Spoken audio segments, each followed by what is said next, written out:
आप सभी को मेरा नमस्कार। ये क्वेश्चन देखने पर आपको लग रहा होगा कि ये बनेगा कैसे, क्या एक जैसे हैं, क्या अलग अलग हैं। तो मैं आपको बता दूं कि ये क्वेश्चन जो है सभी अलग अलग है और आपको किसी ना किसी एग्जाम में जो है देखने को मिलता है। हम इसके जो है बेसिक मेथड में नहीं जाएंगे, बेसिक मेथड में जाएंगे तो हमारा जो है समय जाएगा। तो मैं आपको एक शॉर्ट ट्रिक बताऊंगा जिससे इसका आंसर आ जाएगा और किसी भी एग्जाम में आप कम टाइम में आप ऐसे क्वेश्चन को अचीव कर सकते हो। तो जैसे देखिए, पहला जो क्वेश्चन है हमारा, इसमें लिखा है रूट के अंदर क्या है 5 है, फिर रूट के अंदर 5 है, फिर रूट के अंदर 5 है और फिर रूट के अंदर 5 है और डस डस करके पूरे अनंत तक गया है। तो इसका मतलब यह है कि ये अनंत तक चलता ही जाएगा। जब भी आपको ऐसे दिखेंगे प्रश्न तो आपको सीधा क्या करना है, जो दिख रहा है नंबर वही क्या होगा, इसका आंसर होगा। जो दिख रहा है वो क्या होगा, इसका आंसर होगा भाई। तो पहले वाला का जो है इसका सॉल्यूशन यदि देखेंगे हम तो इसकी कैसे निकलेगा, मैंने आपको बता दिया कि इसका आंसर क्या है भाई, 5 है। ठीक है, अब इसका सॉल्यूशन थोड़ा सा समझ लीजिए बेसिक में कैसे बनाएंगे।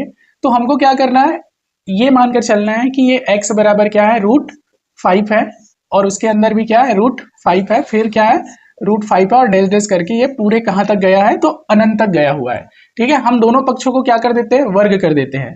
तो x का स्क्वायर और इधर क्या हो जाएगा भाई, इधर भी हो जाएगा, इसका स्क्वायर करेंगे तो क्या हो जाएगा, रूट हट जाएगा, इधर भी x ले लेते हैं तो ये क्या हो जाएगा, इसका स्क्वायर। और इधर क्या है हमारे पास, ये तो x का स्क्वायर हो गया और इस रूट की वैल्यू होता है 1/2, तो ये कट जाएगा यहाँ पे। ठीक है, मैं अच्छे से लिख देता हूँ इसको, x इक्वल कितना, x का स्क्वायर बराबर इधर कितना हो जाएगा 5 है, इधर भी हम x ले लेते हैं।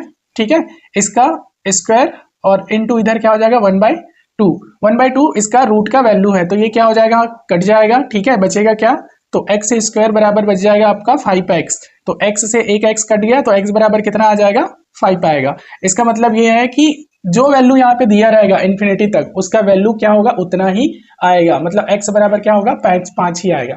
तो इसको ध्यान दो, क्वेश्चन को जब भी आपका ऐसे दिखेगा इन्फिनिटी तक तो आंसर क्या होगा, उसका वही होगा।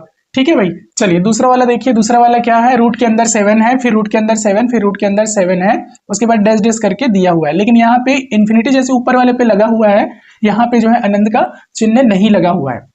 तो ऐसे प्रश्न को कैसे बनाओगे, तो देखो ऐसे प्रश्न को बनाने के लिए क्या करना पड़ता है हमको, हम सबसे पहले 7 को लिखेंगे, उसके बाद क्या हमारे पास एक फॉर्मूला होता है 2n माइनस क्या होता है 1 बटे होता है 2n। ठीक है, तो इसी में रखेंगे वैल्यू को, तो इसमें जैसे रखते हैं हम वैल्यू को तो क्या होगा, 7 का 7 आएगा, 2 और n की वैल्यू क्या होगा, n की वैल्यू ये होगा जितने बार इस रूट में 7 दिया है। कितने बार दिया है, 1 2 3 4 टाइम्स दिया हुआ है, तो यहाँ पे क्या करेंगे 4 करेंगे -1 और नीचे भी 2 की पावर में क्या हो जाएगा, 4 हो जाएगा। अब देखो 2 की पावर में 4 है, इसका मतलब यह है कि हमको कितने बार करना पड़ेगा, 2 इंटू 2 इंटू 2 इंटू कितना 2। ठीक है, 2 दूनी 4, 4 दूनी 8, 8 दूनी 16, मतलब यहाँ पे कितना आ गया भाई आपका, ये आ गया 7 सही 16 -1 बटे कितना 16। तो आंसर क्या निकल कर आएगा, 7 सही 15 माइनस करेंगे तो 15 होगा बटे 16, ये इसका आंसर निकलेगा भाई। दूसरे वाले का आंसर क्या निकलेगा, 7 सही 15 बटे 16 आएगा। तो दूसरे वाले को आपको ऐसे बनाना है, 2n - 1 लेना है 2n करके। ठीक है, तब जाके आपका ये दूसरा वाला क्वेश्चन बनेगा।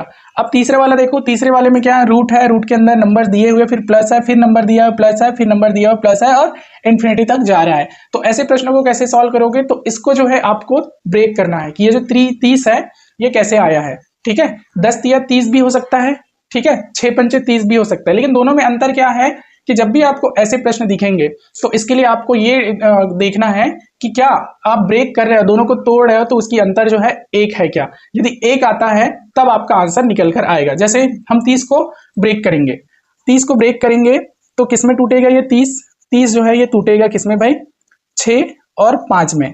6 पंचे क्या होता है, 30 होता है, हमको पता है 6 पंचे क्या होता है, 30 होता है। अब देखो ये 6 पंचे 30 हो गया, ठीक, तो प्लस साइन जिसमें रहेगा, जिसमें रूट में 30 प्लस ऐसे दिया है, या कोई और अदर नंबर होगा, 6 भी दिया जा सकता है, जो भी नंबर दिया जाएगा जिसमें प्लस का साइन है, तो हमेशा इसका आंसर जब ब्रेक करोगे तो बड़ी संख्या होगा। बड़ी संख्या जैसे इसमें 6 पंचे 30 है, ठीक है, तो बड़ी संख्या कौन सा है भाई, 6 है, तो इस 30 का जो आंसर निकल कर आएगा वो कितना होगा, 6 होगा। ठीक है भाई, अंतर हमेशा एक रहने चाहिए। देखो 5 और 6 के बीच अंतर कितना है, 1 है। प्लस है तो कौन सी संख्या आएगा, पहले बड़ी संख्या आएगा, और ये बड़ी संख्या ही क्या होगा, इसका आंसर होगा। ठीक है भाई, दूसरे का आंसर क्या है आपका, ये चीजें है। अब देखिए चौथा क्या है आपका, चौथा दिया हुआ है माइनस में दिया हुआ 6 माइनस रूट में 6 माइनस, फिर रूट के अंदर 6 माइनस, फिर रूट के अंदर 6 माइनस, फिर रूट के अंदर 6 माइनस, और ये गया है कहां तक, अनंत तक गया हुआ है। जब भी आपको ऐसे प्रश्न दिखेंगे तो इसको भी आपको वैसे ही तोड़ना है जैसे ऊपर वाले को आपने तोड़े हैं। ऐसा तोड़ना है कि दोनों का अंतर कितना होना चाहिए, 1 होने चाहिए। जैसे हम 6 को तोड़ेंगे तो 6 को जब तोड़ते हैं तो कितना होगा भाई, 6 को जब तोड़ते हैं तो 6 टूटेगा 3 और 2 में, 2 तिया 6 होता है ना, 2 तिया क्या होता है, 6 होता है, और इनके बीच का जो अंतर है वो कितना है, 1 है। इनके बीच का जो अंतर है वो कितना है भाई, 1 है। तो यहाँ पे देखो माइनस लगा हुआ है, ऊपर में प्लस लगा हुआ था इसलिए हमने बड़ी संख्या को यहाँ पे लिया, नीचे में क्या है, माइनस वाला दिया हुआ है। तो जब भी आपको ऐसे माइनस वाले दिखेंगे प्रश्न तो तोड़ोगे जिनका अंतर 1 होना चाहिए, और छोटी संख्या जो होगा इसका आंसर होगा, छोटी संख्या मतलब 2।